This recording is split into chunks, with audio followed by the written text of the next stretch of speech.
Os irmãos sabem a diferença entre cético e incrédulo? Tem uma frase que eu acho explica bem essa diferença, de Ian Judson, diz assim: dúvida é uma pergunta sincera, descrença é não querer ouvir a resposta. Nesta manhã eu quero mostrar a vocês que alguma dose de ceticismo, às vezes, é bastante útil e nos pode levar até a crença verdadeira. Tem um livro, este aqui, eu gosto muito dele, o livro chama Ortodoxia, de um ex-ateu chamado Gilbert Keith Chesterton. Por sinal, foi essa leitura que levou outro ex-ateu, C.S. Lewis, à conversão. Então, um livro bem interessante, é um filósofo. E nesse livro, Chesterton ele diz que quando você encontra um cético, o ideal é você convidá-lo a ser mais cético do que ele pensa que é. E ele diz assim, na página 12: para responder ao cético arrogante, não adianta insistir que ele deixe de duvidar. É melhor estimulá-lo a continuar a duvidar, para duvidar um pouco mais, para duvidar cada dia mais das coisas novas e loucas do universo, até que, enfim, por alguma estranha iluminação, ele venha a duvidar de si próprio. É curioso que há muitos céticos por aí que são céticos com relação a muita coisa, mas quase nunca são céticos quanto ao seu próprio ceticismo, né? Então, se você encontrar alguém assim, um cético daqueles duros, arrogantes, né, convide-o a ser mais cético ainda. Você é cético mesmo? Sou. E com relação ao seu ceticismo? Vai que você está errado. Então, o cético de verdade, segundo um ex-ateu Chesterton, é aquele que duvida de tudo, até de sua própria posição. E se duvidar de si mesmo e de seu ceticismo, ele pode um dia crer, não pode? Então, de certa forma, o ceticismo pode ser positivo, especialmente quando nos leva a rejeitar falsidades, ideias errôneas e boatos que se espalham por aí. Querem alguns exemplos? Quem não leu sobre a suposta descoberta da Arca de Noé algumas semanas atrás, né? Um pesquisador chinês chamado Yang Ving Sing disse que tinha encontrado lá no Ararat madeira, restos de madeira, né? Um pedaço de uma construção de madeira a 4.000 metros de altura, na região que fica ali a leste da Turquia, na fronteira com o Irã. O detalhe é que, pesquisando no Google Earth, colocando as coordenadas daquele local onde o chinês havia supostamente descoberto a madeira, nós percebemos que, inclusive verificando fotos também no site Panorâmio, que aquela região ela é toda vulcânica, né? O Ararat, pelo menos aquele monte ali, é de formação mais ou menos recente. O Planalto, que está a 1.800 metros, que é onde poderia eventualmente ter estado a Arca, ali sim é uma base não vulcânica, mas a montanha toda acima disso é de formação vulcânica, né? Portanto, se a Arca algum dia esteve ali, ela possivelmente estivesse agora coberta por muita lava, né? Solidificada. Agora, o detalhe é o seguinte: a Bíblia diz que a Arca de Noé pousou nas montanhas do Ararat. Não diz que foi exatamente naquele pico. E aquela montanha está subindo até hoje, né? Como é uma montanha vulcânica, ela está em elevação. Portanto, isso é muito especulativo, né? Nós temos que tomar cuidado quando aparecem pessoas dizendo que a arca foi avistada, né? Há evidências. Pode ser que seja encontrada? Pode ser. Eu creio que Deus ainda tem reservadas algumas descobertas bem interessantes para os céticos sinceros dos últimos dias. Mas até que seja provado realmente, nós temos que tomar cuidado ao espalhar esses boatos. Pior ainda é quando aparecem fotos como essa aqui, né? Gigantes antediluvianos, e o povo, assim, ingênuo, espalha isso como se fossem evidências, né? Está provado então que havia gigantes no mundo, como diz a Bíblia.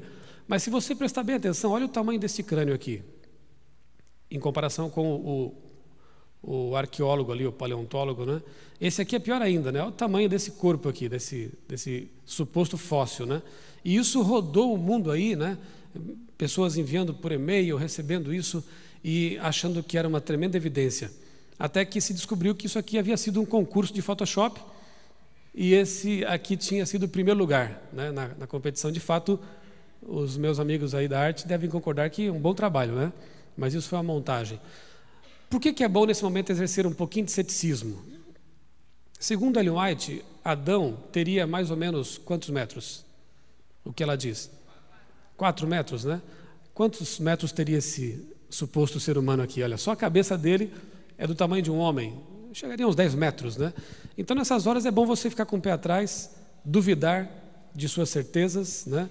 Antes de espalhar boatos por aí, porque uma vez que isso seja demonstrado falso, na verdade lança descrédito sobre a nossa fé, nossas convicções, né? Então, nós temos que divulgar aquilo que é verdadeiro.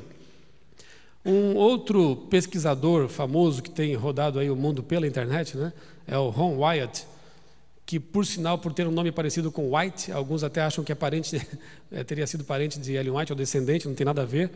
O Ron Wyatt é um enfermeiro que posa de arqueólogo, e ele teria descoberto a localização exata da passagem do povo de Deus ali, o povo hebreu, pelo Mar Vermelho, e fotografou ali o fundo do Mar Vermelho e disse ter encontrado as rodas do carro de Faraó. Olha que fantástico, né? Que tremenda evidência, até que as tais rodas foram demonstradas como sendo escotilhas de navios que haviam afundado ali no Mar Vermelho. Então vejam que mais uma vez o ceticismo aqui teria poupado muita gente de constrangimentos ao espalhar esses e-mails dizendo que provaram o local exato da passagem pelo Mar Vermelho, né? Nós temos muitas evidências arqueológicas, científicas, para utilizar nessas conversas com pessoas mais céticas, né? E não precisamos realmente nos valer dessas especulações que não trazem crédito à causa. Pois bem, mas também há o ceticismo positivo, que leva a pessoa a buscar a verdade, custe o que custar, e leve-a aonde levar. Um exemplo desses céticos sinceros que foram atrás da verdade, levasse aonde levasse, é este aqui, o Anthony Flew, autor de um livro muito interessante, muito bom, da editora Ediouro, intitulado Um Ateu Garante, Deus Existe. O Anthony Flew é considerado o maior filósofo ateu do século XX, peixe grande mesmo, né?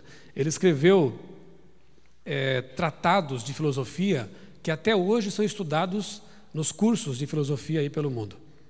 Anthony Flew, já com a idade avançada, começou a pensar sobre assuntos como a complexidade do universo, as leis finamente ajustadas que regem os movimentos, né, cósmicos. Ele começou a meditar também sobre a complexidade da vida biológica, que é ainda mais complexa do que a própria complexidade do universo. E ao pensar em tudo isso, Anthony Flew se converteu. É uma história fantástica, né?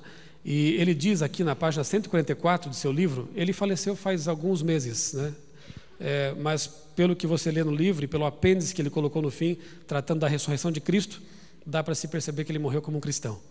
E ele diz assim no livro: minha jornada para a descoberta do divino tem sido até aqui uma peregrinação da razão.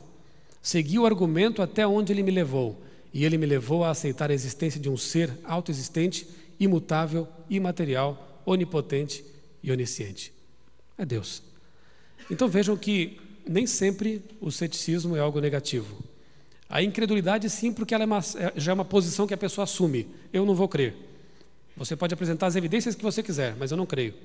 Agora, o bom cético, o cético sincero, é aquele que aguarda as evidências. Se elas forem conclusivas, se forem coerentes e sólidas, ele crê.